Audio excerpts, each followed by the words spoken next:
And Mumbai जैसी city में zero से शुरू करना और एक बहुत बड़ा बिजनेस बिल्ड करना, ये जब एक सही पार्टनरशिप होती है ना, तभी पॉसिबल हो सकता है। Very true, I agree to it. हम आपको बताएंगे 5 ऐसे तरीके जो एज अ कपल हम दोनों ने अचीव किए हैं और किस तरह से एज अ कपल आप भी उन गोल्स तक पहुंच सकते हैं।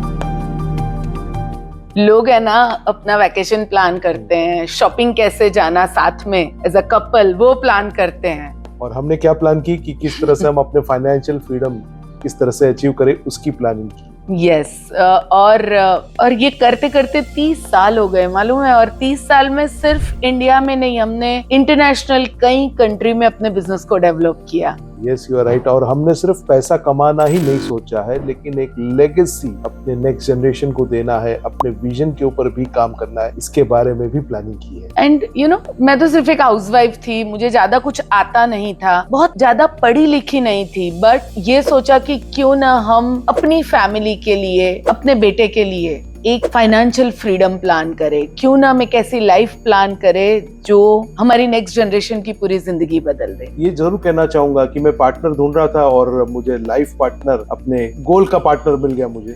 और मेरा एक सपना था टाइम फ्रीडम, फाइनेंशियल फ्रीडम और किस तरह से पीस के साथ हम पैसा कमाएं, ये मेरा बहुत बड़ा ड्रीम था।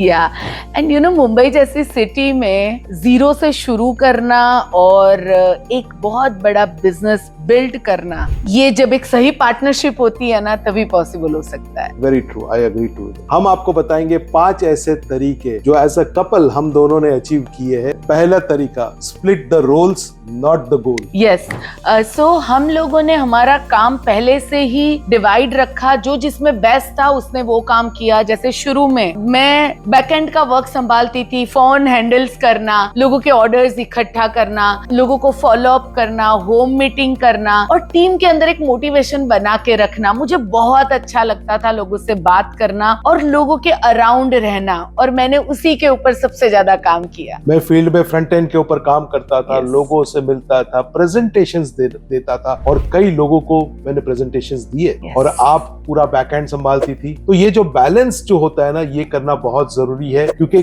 अल्टीमेटली गोल हमारे एक है, लेकिन इस बैलेंस के साथ अगर हम अपने रोल्स डिफाइन करते हैं तो हम बहुत अच्छी तरीके से उस लेवल तक पहुंच सकते हैं या उस गोल तक बहुत जल्द पहुंच सकते हैं। कभी कभी मुझे याद है कि आप दिन के 20, 25, 30 प्लान दिखा देते थे। यस, वो टाइम ऐसा था कि जहां पर एक सर के ऊपर एक जुनून था, एक पैशन था कि कुछ करना है लाइफ में, और इसके लिए हमने कभी भी कलेक्टिवली, हम दोनों की अगर हम बात करें, हमने कभी भी ये नहीं सोचा कि क्या टाइम है, कितनी मेहनत करनी पड़ेगी, यानी कि it was all a collective goal was the main thing वहां पर। Yes, second most important point, face rejection together. So कई बार ऐसा हुआ कि लोगों ने हमारे ऊपर डाउट किया, दोनों का दिन बहुत ही ज्यादा रिजेक्शन से भरा हुआ निकला, लोगों ने हमारा मजाक बनाया एंड ऐसा फील होता था कि बस नहीं करना है। बट मुझे याद है तभी भी जब लोगों ने हम पे डाउट किया, पर हमने कभी भी एक दूसरे पे उस टाइम पे भी डाउट नहीं किया। मुझे याद है कि हमने एक सिंपल रूल को फॉलो किया कि कभी भी दोनों साथ में उदास नहीं होंगे या दोनों साथ में नहीं हारेंगे। अगर एक हारता है तो दूसरा उसको सपोर्ट करेगा, अगर एक थक जाता है तो दूसरा उसको और सपोर्ट करेगा। सो हमारा ये रूल हमेशा था कि रिजेक्शन कभी भी हम दोनों साथ में नहीं फेस करेंगे। Yes. And even today also, because we are business partner, life partner, बहुत सारी challenges आज के दिन में भी होती है। Challenges तो आती है, but ultimately, जब एक डाउन होता है तो दूसरा उसका चीयर लीडर बन जाता है, तो वो एक कपल अगर साथ में काम करता है तो एक बहुत बड़ा स्ट्रॉन्ग बेनिफिट हो जाता है। मैं हमारे सारे व्यूअर्स को एक चीज जरूर कहना चाहूंगा कि अगर आप भी एज अ कपल साथ में काम करते हैं तो प्लीज थोड़ा ध्यान रखिए कि अगर आपका पार्टनर अगर डाउन होता है तो उस समय आपको वो हालात को संभालना बहुत जरूरी है।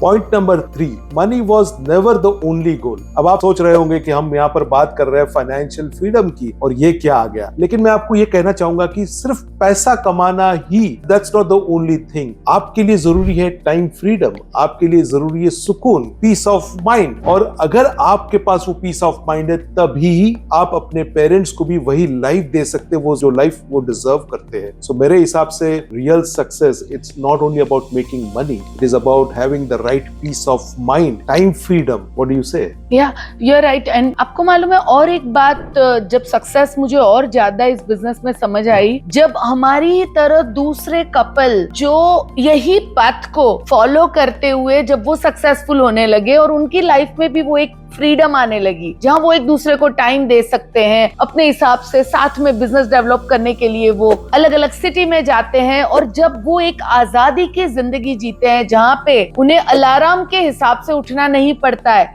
बट वो अपनी मर्जी से अपने हिसाब से जिंदगी बिताते हैं, तो वो और एक ज्यादा सुकून देता है। मुझे याद है बहुत सारे कपल, बहुत सारे वाइफ स्टेज पे जाके कहती है कि मेरे हस्बैंड पहले पार्ट टाइम हस्बैंड हुआ करते थे, बट इस बिजनेस में आने के बाद वो फुल टाइम हस्बैंड बन गए।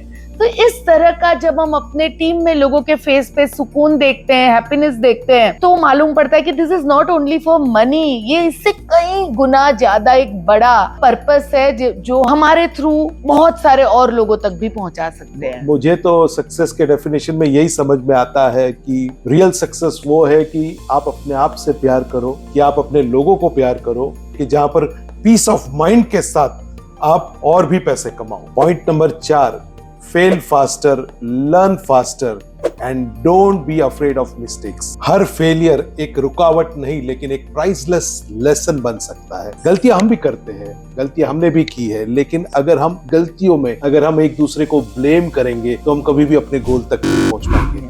हमने कई बार गलतियां की और हमने एक दूसरे को हमेशा सपोर्ट किया, एक दूसरे की गलतियों से हमने एनालाइज किया कि क्या हम बेहतर कर सकते हैं, और अपने गलतियों को हमेशा एक स्टेपिंग स्टोन टुवर्ड्स सक्सेस के एटीट्यूड से हमने काम किया, rather than blaming each other और rather than cursing each other. हमने हर एक गलती से सीखा है, उसको एनालाइज किया है, और जो भी लोग साथ में कपल्स में जो काम करते हैं, मैं उनसे यही कहूंगा कि अपने बेटर हाफ को या अपने बिजनेस पार्टनर को हमेशा गलतियां निकालने से ज्यादा उस गलतियों के ऊपर एनालाइज कीजिए, ताकि उस गलतियों को एनालाइज करके आपके लिए एक नई अपॉर्चुनिटी खुल सके और उस अपॉर्चुनिटी के थ्रू आप अपने गोल्स तक फास्टर और बेटर वे में पहुंच सके। यस, हमने हमेशा ये किया कि जिसकी भी गलती हुई, दूसरे ने उस गलती को किस तरह अपॉर्चुनिटी में चेंज करना, किस तरह उससे एक बेटर पर्पस के लिए यूज करना, हमने वहां पे अपनी सोच लगाई।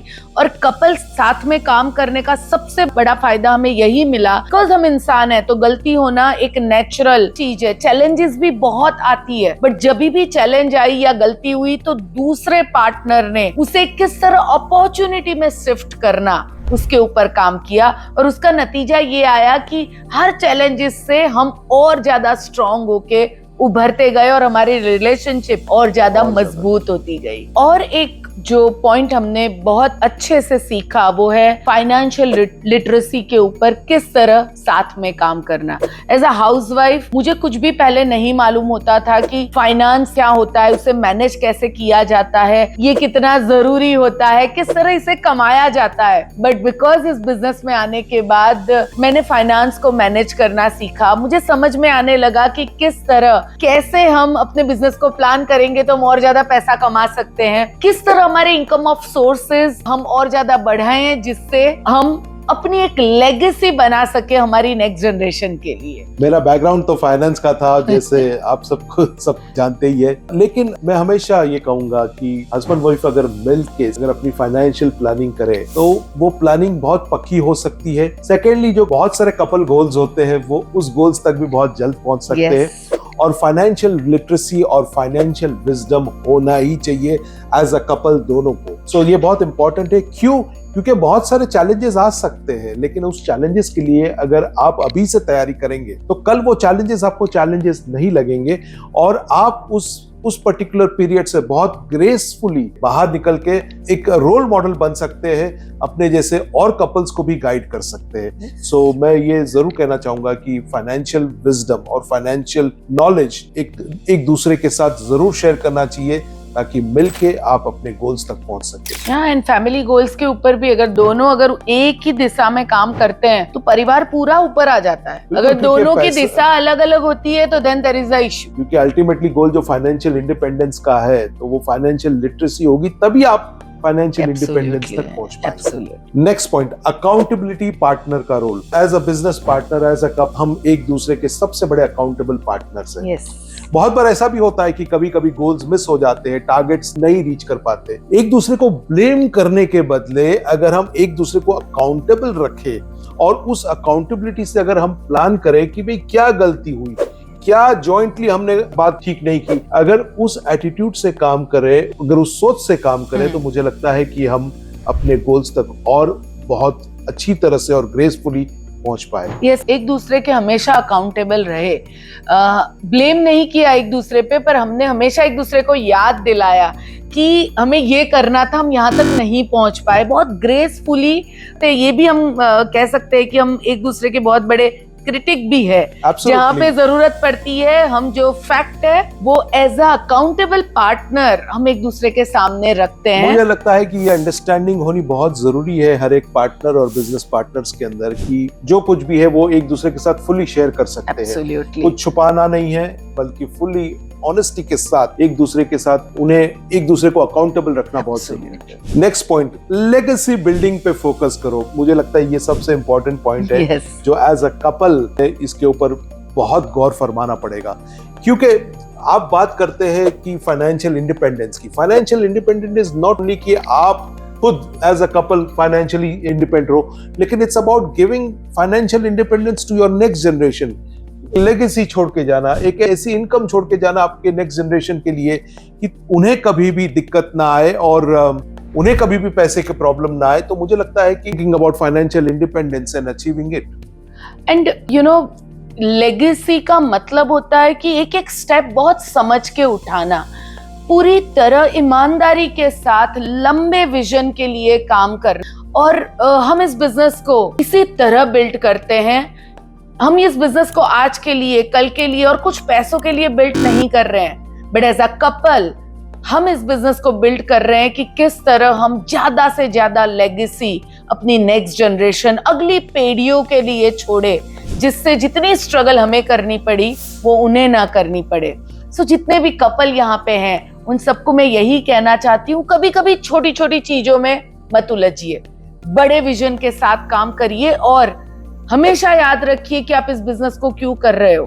सिर्फ कुछ पैसा कमाने के लिए नहीं, पर एक लेगेसी बनाने के लिए आप कर रहे हो। मैं ये दीपल के पॉइंट से एब्सोल्युटली एग्री करूंगा, बिकॉज दीपल आप भी जानते हैं कि जब हम बैठते हैं, हम बात करते हैं, हम जब लेगेसी की बात करते हैं तो वो इतना सेटिस्फाइंग होता है कि हम अपने नेक्स्ट जनरेशन के लिए कुछ अच्छी चीज बना रहे हैं। आज बहुत सारे बड़े बड़े बिजनेसमैन ने जो लेगेसी छोड़ के गए हैं अपने बच्चों के लिए, you know, second generation, third generation, fourth generation, fifth generation are enjoying that legacy what their great grandfathers had created for their family. Yes. And साथ साथ में जब हम ये करते हैं तो मुझे लगता है कि लेगेसी की हम बात करते हैं तो हमारे रिलेशनशिप एज अ कपल भी बहुत ही अंडरस्टैंडिंग और डेवलप हो जाते हैं। Absolutely.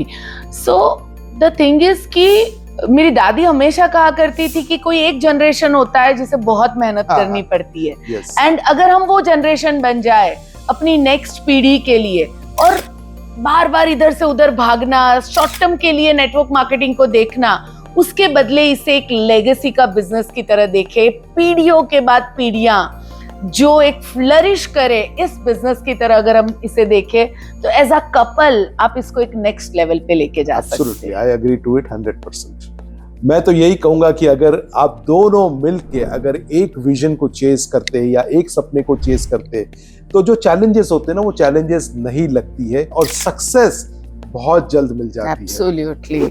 सो मैं सबको यही कहना चाहती हूँ कि एज अ कपल आप अपने एक विजन के, अपने एक मिशन के ऊपर काम करिए, एक दूसरे का सहारा बनिए, एक दूसरे को ब्लेम करे बिना किस तरह एक दूसरे की मुसीबत में आप एक दूसरे को सपोर्ट कर सकते हैं और वो सपोर्ट से आप अपनी नेक्स्ट जनरेशन को और के पेरेंट्स की जिंदगी को और बेटर बना सकते हैं। आपको देख के कैसे और कई कपल इंस्पायर हो सकते हैं, वही विजन के साथ काम करिए। छोटी छोटी चीजों में, उलझनों में मत उलझाइए।